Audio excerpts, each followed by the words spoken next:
ماہرین کے اندازے اور قیاس کے مطابق آپ کو 50 سے زائد علوم پر مہارت تامہ حاصل تھا، مگر ان تمام خوبیوں کے باوجود جب امام احمد رضا خان قدس سرہ العزیز نے اپنا تعارف کرایا ہے تو آج کے دور کے ہر شخص کے لیے ایک نمونہ بن کر کے سامنے آئے ہیں۔ آپ کتنی خوبیوں کے حامل ہیں، بے شمار خوبیوں کے حامل ہیں،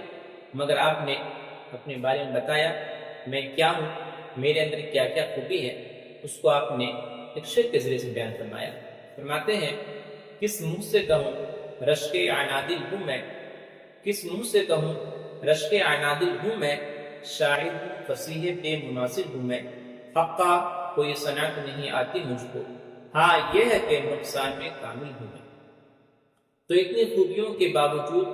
آپ اپنے بارے میں کہتے ہیں ہاں یہ ہے کہ نقصان میں کامل ہوں۔ ایک مقام پر اور آپ بھی فرماتے ہیں محصور جہاں دانیوں عالی میں ہے، محصور جہاں دانیوں عالی میں ہے،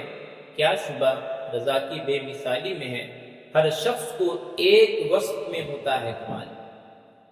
دیکھتے ہیں کہ دنیا میں عام طور پر ایسا ہوا ہے کہ ہر شخص کے اندر ایک ایسی خوبی ہوتی ہے جس میں بندہ ماہر کہلاتا ہے۔ وہ کہتے ہیں کہ ہاں ہر شخص کو ایک وصف میں ہوتا ہے کمال، بندے کو کمال بے کمالی میں ہے، بندے کو کمال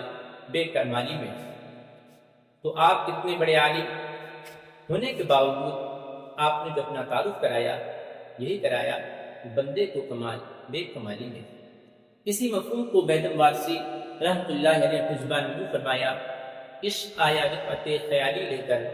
حسن آیا شوکت جمالی لے کر، ہر اہل کمال لے کے آیا ہے کمال، بندہ آیا ہے بے کمالی لے کر۔